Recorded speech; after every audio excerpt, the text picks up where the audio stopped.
जरांगे नावाचा माणूस उठसूट बसतो, चॅलेंज करतो, उपोषणाला बसतो आणि आमची लोक शांत पद्धतीनं बघत राहिली. चुकीची घरात गाडी असेल तर गाडी नाही म्हणून सांगितलं गेलं, घरात नोकरदार असेल तर नोकरीला नाही म्हणून सांगितलं गेलं, घरात जमीन असली तर जमीन आम्हाला नाही म्हणून सांगितलं गेले. म्हणजे फ्रॉड पद्धतीचं इन्फॉर्मेशन गोळा केली गेली आणि ते 10% रिझर्वेशन दिलं गेलं. कुठेतरी एखादी नोंद असेल मराठा म्हणून, त्याच्या पुढे कुणबी लिहिलं जातंय.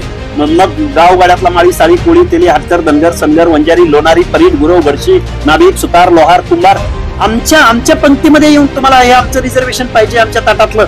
या अगोदर सरकारने राज्यामध्ये सर्वे करून जे 10% आरक्षण दिलं त्याबद्दल काय सांगाल, ते कशा पद्धतीने दिलं? हे बघा, जो सर्वे झालाय तो सर्वे ऑथेंटिक नव्हता. ज्या आयोगानं इथं सर्वे केला तो सर्वे गोळा झाल्यानंतर त्यावर काहीतरी अनालिसिस झालं पाहिजे, अभ्यास झाला पाहिजे, मग कन्क्लुजन निघतं.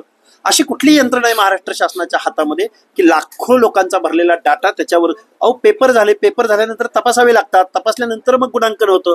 हे पेपर तपासले का या माहिती आणि ही जी माहिती गोळा केली ती खरी का खोटी ही क्रॉस व्हेरिफिकेशन करण्याची कुठलीही यंत्रणा या महाराष्ट्र शासनाकडे नव्हती. त्यामुळे ही माहिती जी आहे, मी जबाबदारीने तमाम महाराष्ट्रासमोर बोलतोय की ही जी माहिती या आयोगानं गोळा केली ही पूर्णतः खोटी, चुकीची. घरात गाडी असेल तर गाडी नाही म्हणून सांगितलं गेलं, घरात नोकरदार असेल तर नोकरीला नाही म्हणून सांगितलं गेलं, घरात जमीन असली तर जमीन आम्हाला नाही म्हणून सांगितलं गेले. म्हणजे फ्रॉड पद्धतीचं इन्फॉर्मेशन गोळा केली गेली आणि ते 10% रिझर्वेशन दिलं गेलंय. हे चुकीचं आहे. ओबीसी कोण बोलत नाहीत. जरांगे नावाचा माणूस उठसूट बसतो, चॅलेंज करतो, उपोषणाला बसतो आणि आमची लोक शांत पद्धतीनं बघत राहिली. हेच जर त्याच्या प्रत्येक आंदोलनाला चेकमेट आंदोलन झालं असतं तर या गोष्टी आज ओबीसीवर आल्या नसत्या. ज्या पद्धतीने सर्टिफिकेट इश्यू केले जात आहेत त्या विरोधात काय भूमिका असणार? जे सर्टिफिकेट इश्यू केली जात आहेत, जे कुणब्यांच्या नोंदी दिल्या जात आहेत, ह्या अर्लियर करेक्ट म्हणजे पेनानं लिहिलेलं सुद्धा ग्राह्य धरलं जातंय. कुणबी कुठेतरी एखादी नोंद असेल मराठा म्हणून त्याच्या पुढे कुणबी लिहिलं जातंय.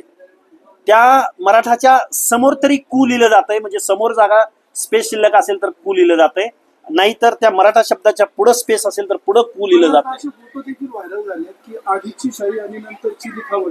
अर्लियर करेक्शनच्या द्वारे. अरे आम्हाला एखाद्या विजयंतीला ओबीसीला एखादा दाखला काढायचा झाला तर 2-2 महिने हेलपाटे त्या अधिकाऱ्याकडे घालावे लागतात. आम्हाला 60 पूर्वीचे आदेश आमच्या विजयंतीला मिळत नाहीत दाखले. आजही पारद्याला दाखले मिळत नाहीत, बेरड रामुशाला दाखले मिळत नाहीत, गावगाड्यातल्या कंजारवाटाला हे मिळत नाही, भामटा, तकारी या लोकांना दाखले मिळत नाहीत. कारण ते एका गावात कधी राहिले नाहीत, त्यांना स्थिर स्थावर त्यांच्या कुठे नोंदी झाल्या नाहीत, जन्माच्या नोंदी झाल्या नाहीत. ही व्यवस्था आज 78 वर्ष पूर्ण झाली.